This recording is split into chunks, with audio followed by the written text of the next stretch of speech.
Miko Paled is a peace activist who dares to say in public what others still choose to deny. Born in Jerusalem in 1961 into a well-known Zionist family, his father, Matty Paled, was a young officer in the War of 1948 and a general in the War of 1967, when Israel conquered the West Bank, Gaza, Golan Heights, and Sinai. Miko's unlikely opinions reflect his father's legacy. General Paled was a war hero turned peacemaker. It's time to sweep away some of the myths and to uncover the truth so that we can finally live in peace together.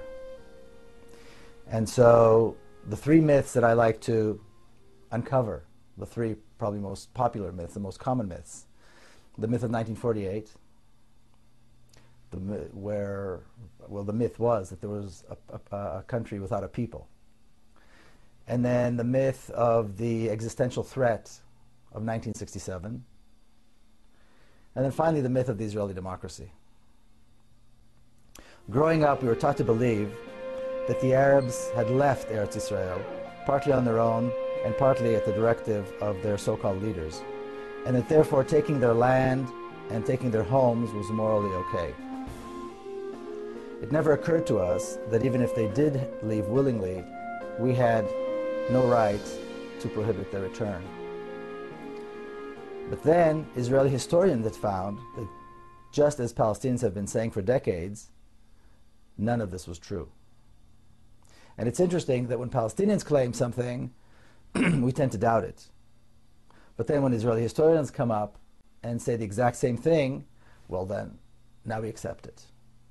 As though the Palestinian word is not good enough. And so Israeli historians had confirmed that Israel was created on the ruins of Palestine. Now, obviously Palestine was not a state yet at the time. We're talking about 1948. But it would have been a state very shortly thereafter had it not been so completely destroyed. That had bustling cities, it had a middle class, it had trade and commerce. Palestinians had judges and scholars, and they had a rich political life. They had all the characteristics of a state to be.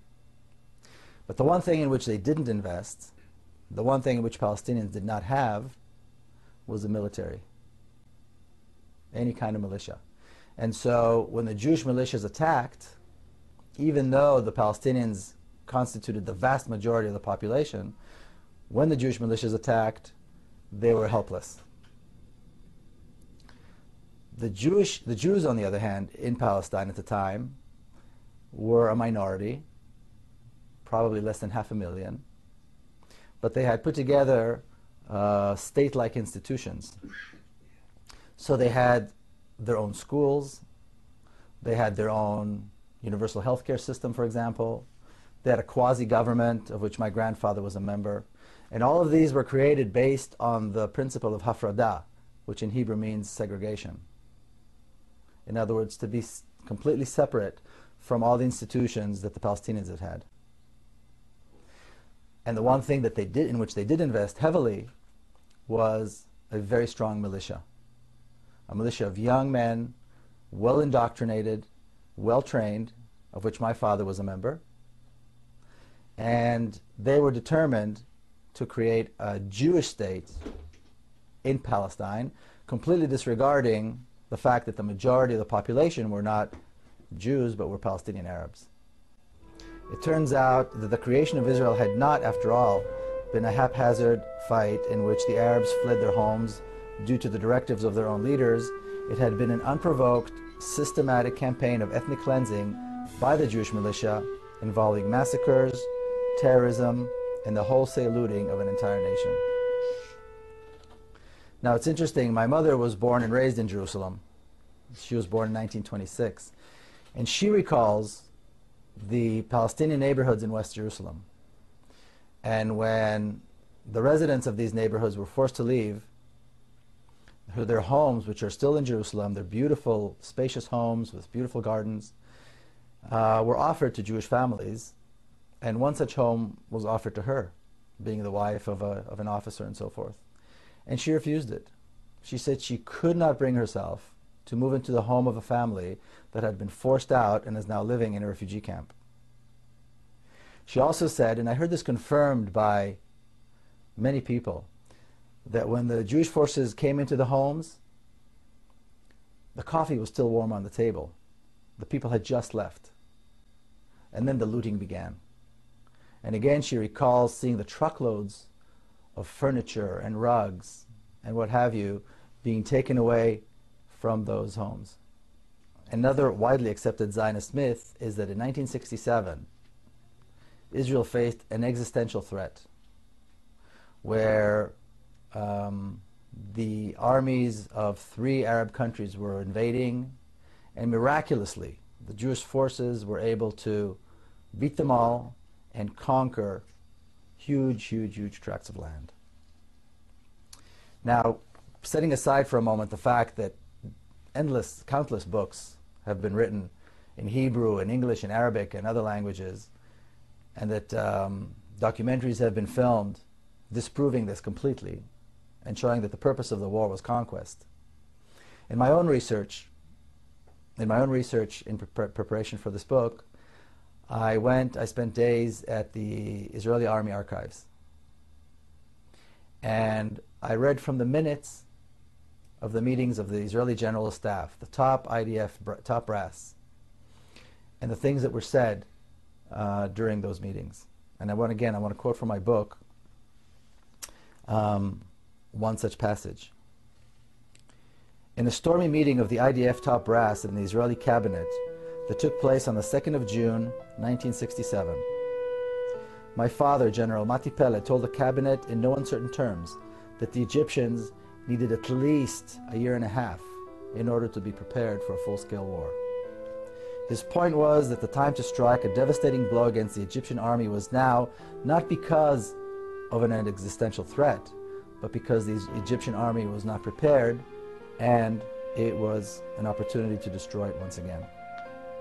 The other generals agreed, but the cabinet was hesitant. The prime minister was not sure a full-scale war was the right thing to do, and a tug of war of unimaginable proportions ensued. During that same stormy meeting, my father said to the prime minister, President Nasser, referring to Egyptian President Gamal Abdel Nasser, President Nasser is advancing an ill-prepared army because he's counting on the cabinet being hesitant. He's convinced that we will not strike. Your hesitation is working to his advantage.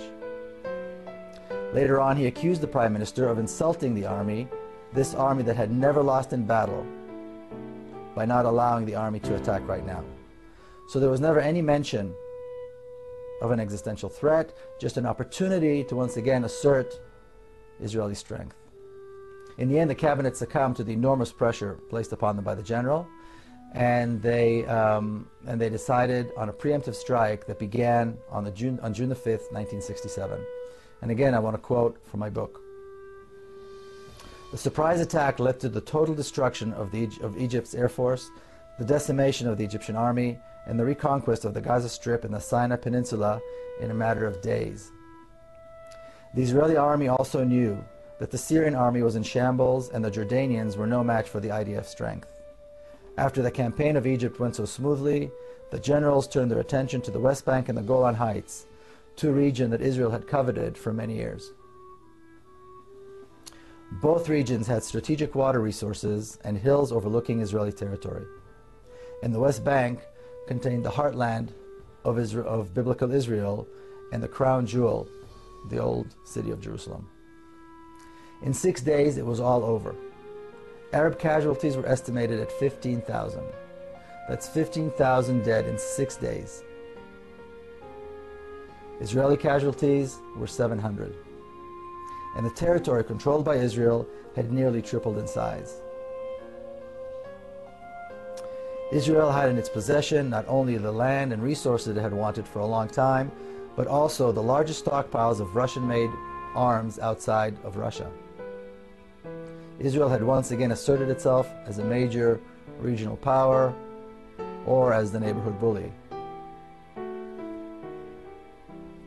Now here's something of immense proportion that takes place, and take into account that this is over 4 decades ago.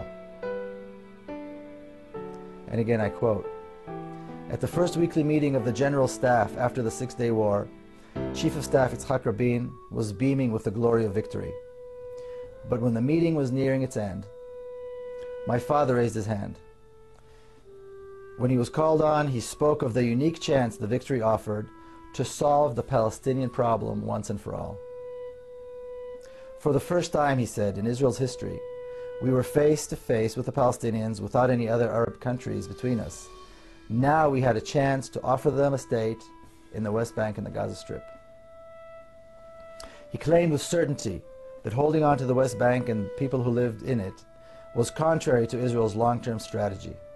Popular resistance to the occupation was sure to rise, and Israel's army would be used to quell that resistance with disastrous and demoralizing results. It would turn the Jewish state into an increasingly brutal occupying power and eventually into a binational state. And this is precisely the reality in which we live today, nearly 4.5 decades after that. So does anyone seriously, can we really expect that 5 million Palestinians will keep living under a regime that is democratic to Jews, but is brutally oppressive towards Palestinians?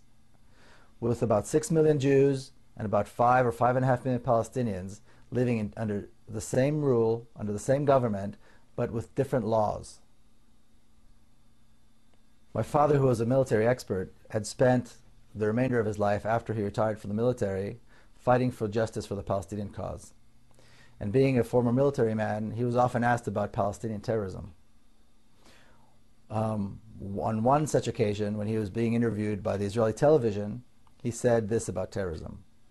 He said, "Terrorism is a terrible thing, but the fact remains that when a small nation is governed by a larger power, terrorism is the only means at their disposal." My father's predictions have all come true. Now, the work of the Israeli lobby in the United States notwithstanding, more and more people around the world are beginning to realize that there are in fact 2 nations who live between the Jordan River and the Mediterranean, and that the conditions under which Palestinians live are completely unacceptable. Recently we had an event here in San Diego, which was a vigil to remember those who were killed in Gaza by the Israeli army. And as this vigil was taking place, there was a large contingent of Israeli supporters. We were separated from them by a line of police and what I think is a sense of morality. And they were dancing and singing as those of us that were at the vigil tried to recall the names of 1,400 people that were killed. These were 3 weeks of such death and destruction that one can hardly comprehend. And I remember the stories of the Israeli Air Force pilots who flew sortie after sortie, dumping hundreds of tons of bombs on a civilian population in Gaza, and would then return home to celebrate the festival of Hanukkah. See, because the attacks in Gaza at the end of 2007 took place during the Jewish festival of Hanukkah.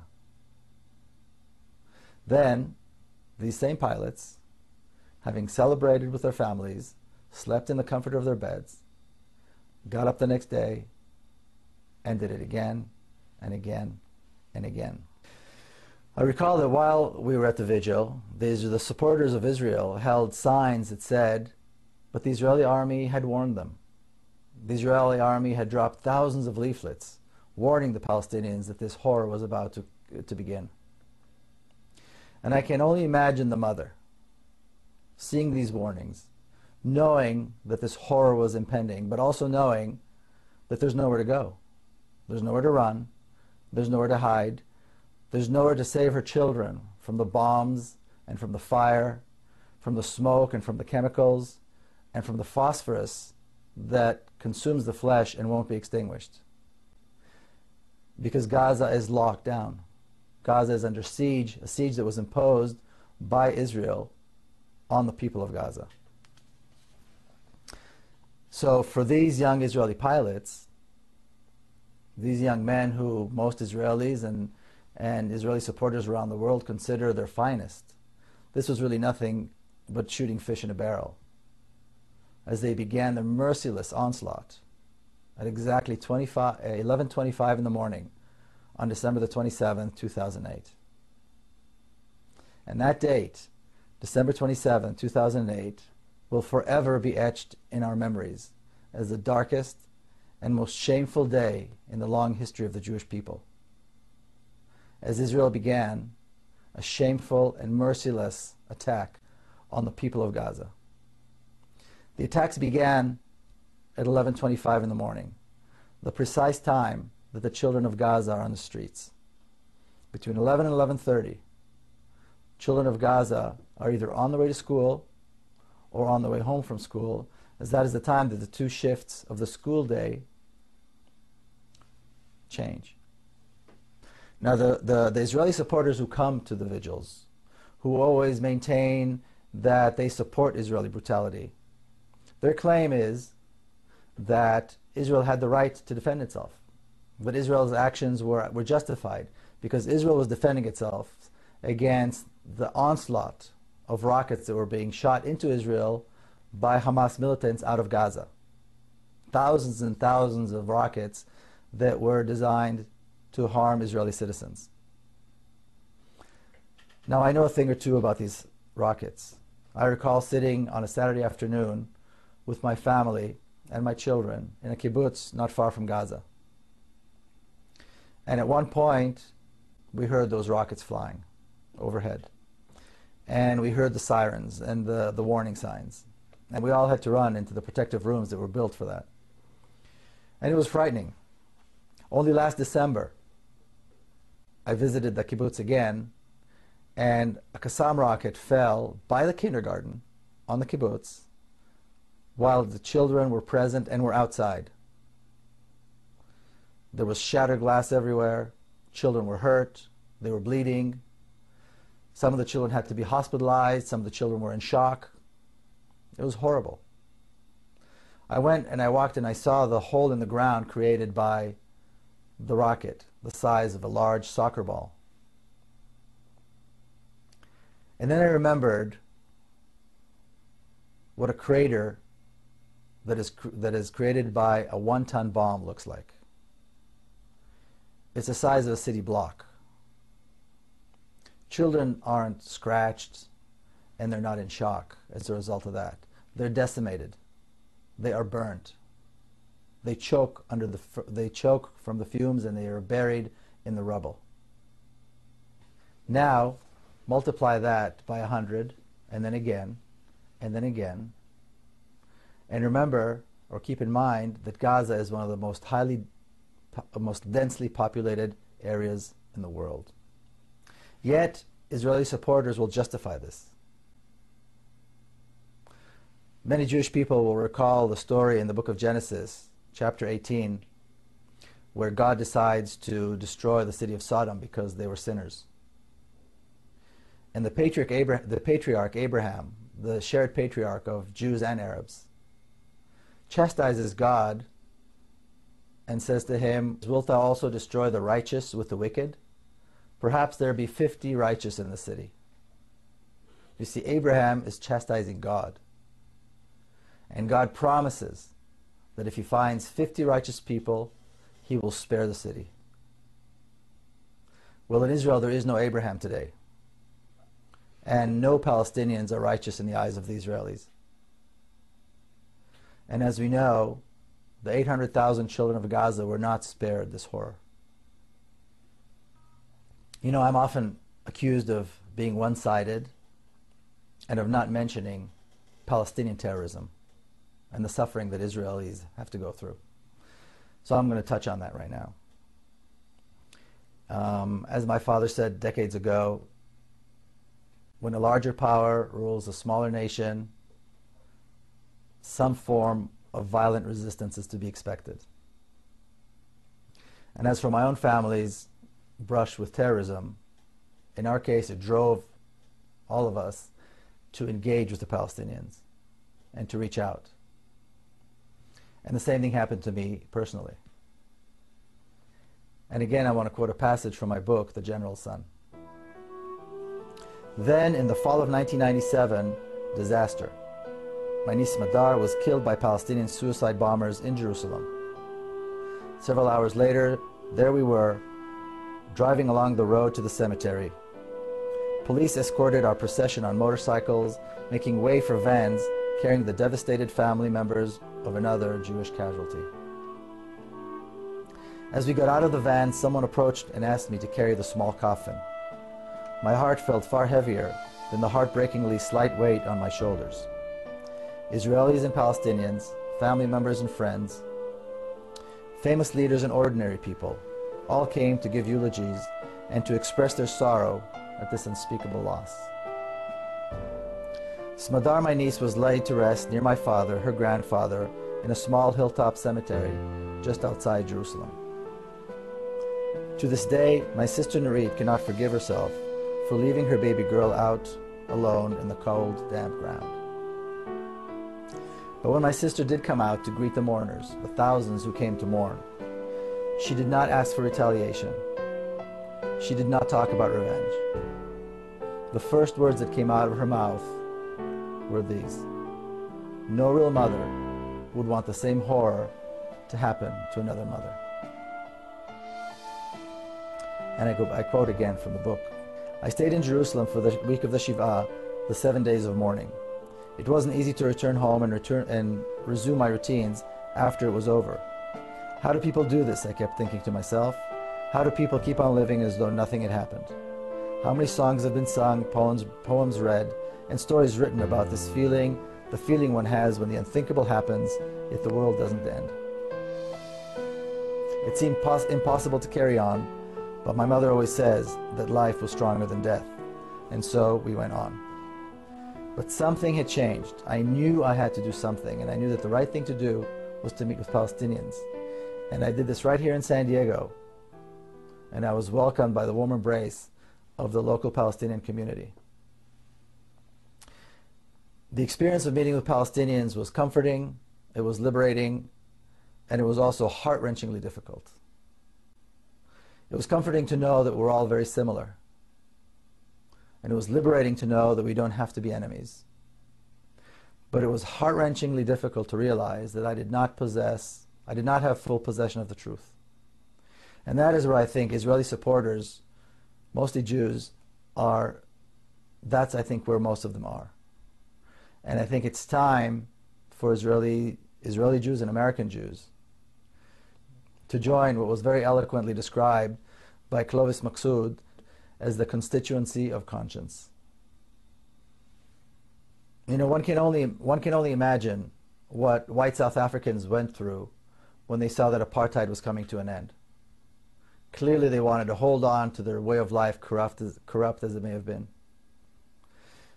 The whites in the southern states were probably trying to hold on as much as they could when they saw the end of legalized segregation and discrimination and racism come to an end in this country.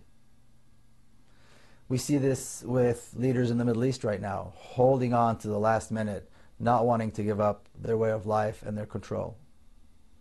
And Zionists in Israel around the world are now doing the same, trying to hold on. We see brutal tyrants everywhere these days, from Libya to the Gulf states, do the same thing, holding on even as they fall one by one. Now Zionists and their supporters do the same, holding on to the notion that a racist regime can last, that injustice and horror can last, and that crimes against others who are different can go unpunished. But we are near the end. The Zionist dream of an ethnically homogeneous state was shattered by the Zionists themselves with their insatiable hunger for land. In their own hands, they created a binational state where almost half of the population are not Jewish or Israeli, but are Palestinian Arabs. True that they have no rights, it's true that they're not counted, but this will come to an end sooner than most people think. I think it's safe to say that the non-violent resistance movement in Palestine will prevail. We have Israelis and Palestinians hand in hand, marching every single week in Bil'in, in Ne'elin, in Nabi Saleh, in Bet Umar, in Masara, in Sheikh Jarrah, in Silwan and in other places. They face the brutal force of the Israeli army every single week, but they're dedicated and they will prevail. And the dedication of these people is the reason that people like myself who believe in justice and democracy are optimistic.